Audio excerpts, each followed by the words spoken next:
Hello, this is Lolly. I have another painting project. This is an experiment for me, so I have no idea how this is going to turn out. This is a glass candle holder, I guess. It looks like almost like a big coaster. I got it on sale when Hobby Lobby had all of their glass and candle holders on sale.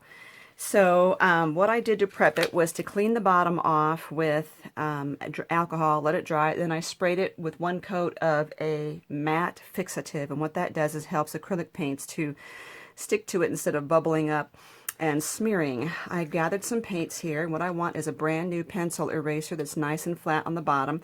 Practice the circles a little bit on paper here, so I know about how much paint to grab and how hard to push. And you don't push hard, because if you push hard, I'm going to start here. If you push hard, it squishes the paint out from underneath you. So actually, I'm just going to do that one dot. I did it off center on purpose because I think I want to do a series of dots all around that, and I didn't want to try and center it and then get off center. Next, I'm going to pick up some of this pale pink. Again, we're not needing to be perfect. I'm just going to go all the way around this with these dots. Too much paint, I could just tell. I like having the paint all ready. And I just gathered several colors in a row that I want to work with, and just kind of space it out as you can. Don't panic.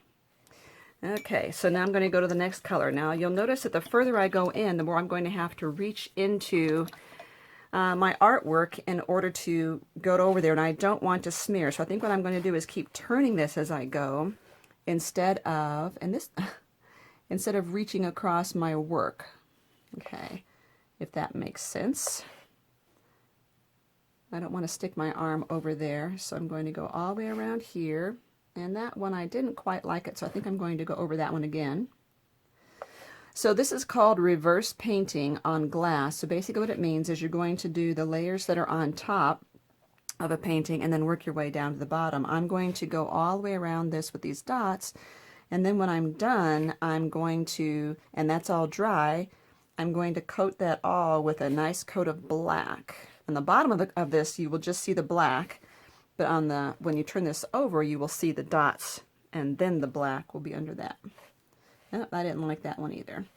So what I'll do is whenever I change colors, I'll pause the video so that you won't have to watch me do the entire color all the way around. Okay, so we'll start the next color in a minute. I think what I'm going to do is use a toothpick as well and fill in with tiny little dots in between. I'm not sure yet. Like I said, I'm making this up as I go along. Now this is the first coat, this purple, that's not going to have a row right around, completely around it, because there's just no room. Excuse me. Okay, I'm going to pause this until I'm done with the purple. Okay, purple's done. I'm going to start the blue. Oh, one thing I didn't mention was that I had taped off with painter's tape the sides of this so that I wouldn't spray those when I was doing it or get paint on it. So now I'm starting with the blue, and I'm not aiming in between all of these dots. I'm just going as close together as I can. And I know that after a while I'm going to lose my shape of a perfect circle, but that's okay because I'm thinking of this more of a free-form pattern. And I can tell I've gathered way too much paint in my supply here. Okay, I'll pause again. Okay. I think as I go and tend to lose some of my shape, it may end up looking more like a rainbow than a circle. We'll see. I am noticing I can get about 2 dabs. If I don't push too hard with the first dab, I can get about 2 dabs for every time I dip that pencil eraser. Okay, we'll pause again. Okay, I'm getting ready to start green here. I'm also noticing another thing here is it's a lot of my paints, because they are so old, these acrylic paints.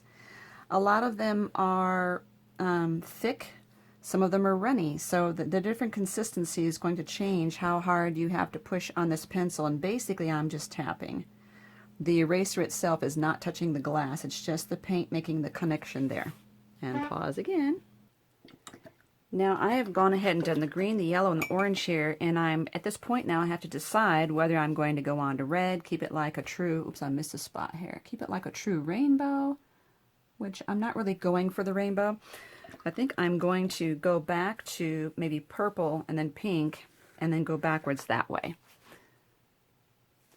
Okay, so that's that part, and that's done.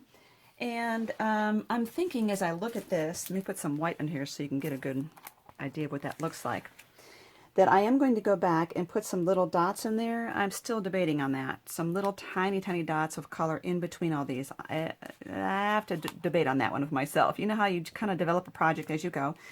Either way, I think I want this to dry completely, and that is because if I go reaching over the paints to try and dab some toothpicks in there, I know I'm going to mess up and smear what I have already. Another bit of advice as you're doing this is I realize you probably should have a Q-tip handy in case you do mess up and need to clean it up right away, clean up one dot and start over again. That said, I'm going to look at this and come back and decide when it's dry what I want to do from here.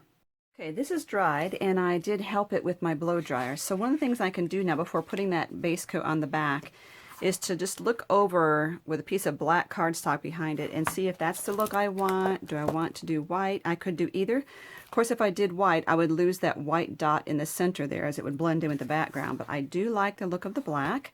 So I'm just going to take, where did I do that? Paintbrush here and start loading up my brush. And I do want this to go on a little thickly so I don't have to push hard. It's a brand new brush and I tend to lose some of the bristles here. There we go. And just lay that across there gently. I did blow dry it. It should be dry, but I don't want to disturb any of the dots here, so I'm not pushing down. Get a nice coat, and again, I will pause this video until I am done. Okay, now this looks like this thick sludge on here. I just want to turn it over and carefully without dislodging it, show you what that's looking like so far. And I notice if I don't have a thick coat in there, I will see black brush strokes instead of a solid black. So I'm going to let this dry completely without even using the blow dryer. Just leave it alone, walk away, which is really hard for me. I'm so impatient. When it is completely dry, I will take the tape off, look at it carefully to make sure I have all the black solid in there. If not, I will touch up any areas I need to. When that's dry, I will again take one coat of fixative to it, and I will show you the end result. Okay, so I ended up putting 2 coats on this to make sure there were no brush strokes showing on the back, and then when it was all dried, I sprayed a matte fixative spray on it, and I want to show you the results.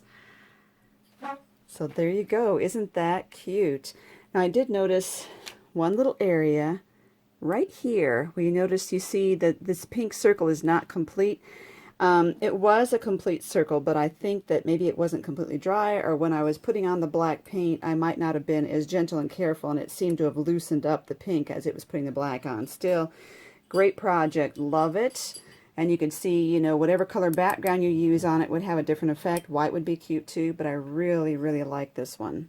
So, thank you so much for watching. Leave me your comments. I will respond when I can, and I'll put... let's see, I'm not even sure if I have a supply list to put in the video. I'll think about it. But anyway, thank you for watching, giving a thumbs up.